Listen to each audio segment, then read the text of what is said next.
Joining me now is best-selling author of groundbreaking works, The Madness of Crowds, The War on the West and The Strange Death of Europe, Douglas Murray. And Douglas, much of what we're seeing in France right now, you predicted with perfect clarity in your book, The Strange Death of Europe, and you wrote in The Spectator this week that despite what the left claims, it's not French racism that is the problem. It's a significant chunk of the non-integrated immigrant population that is the problem.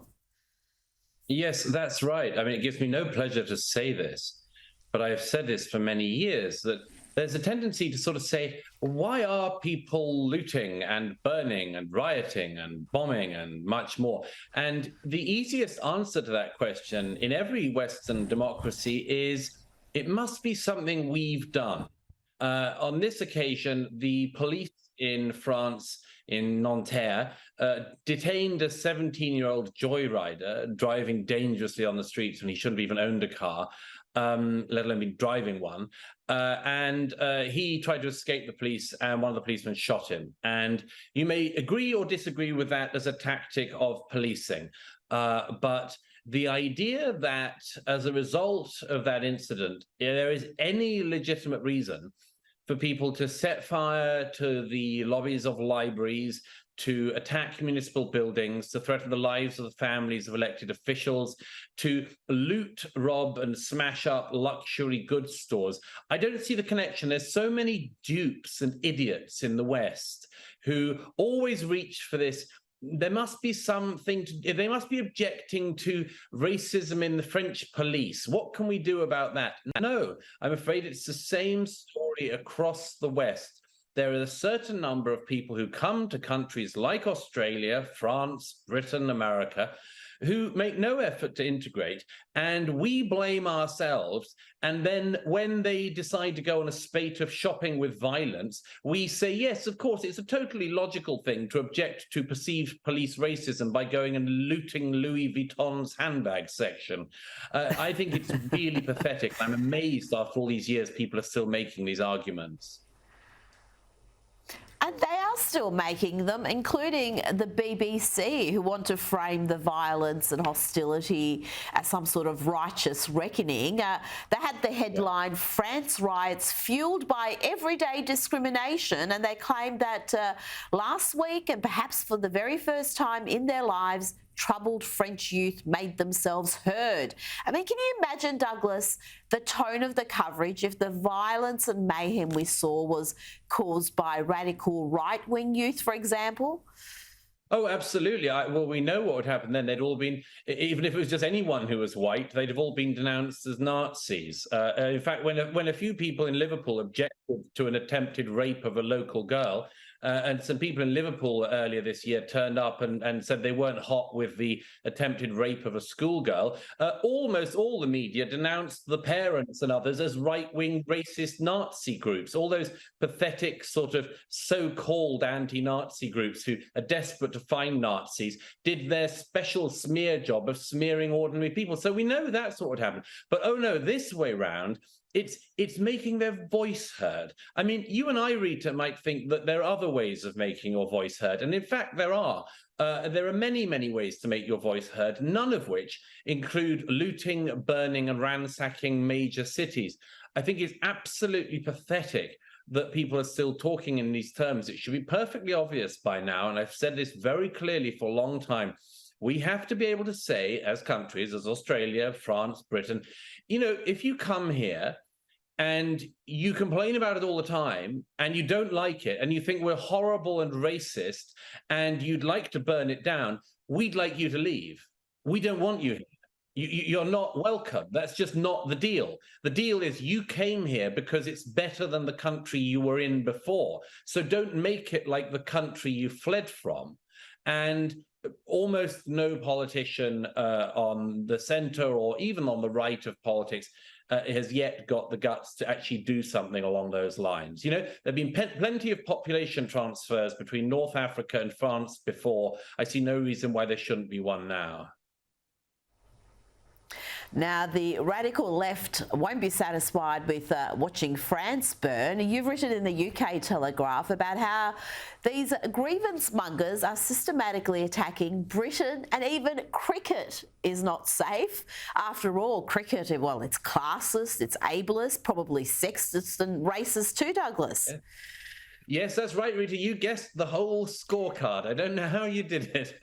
There's an investigation into the alleged bigotry in cricket, because, yes, not even an innocent pastime and sport and enjoyable pastime like cricket can be left free from the rampages of these activists.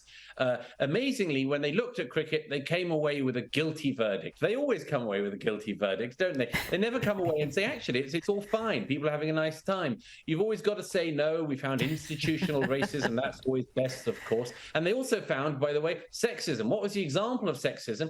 It was that women cricketers in women's cricket were not always paid the same as male cricketers in men's cricket. Well, I'm afraid the only way to solve that is to force the public to enjoy women's cricket more and force advertisers to pay more.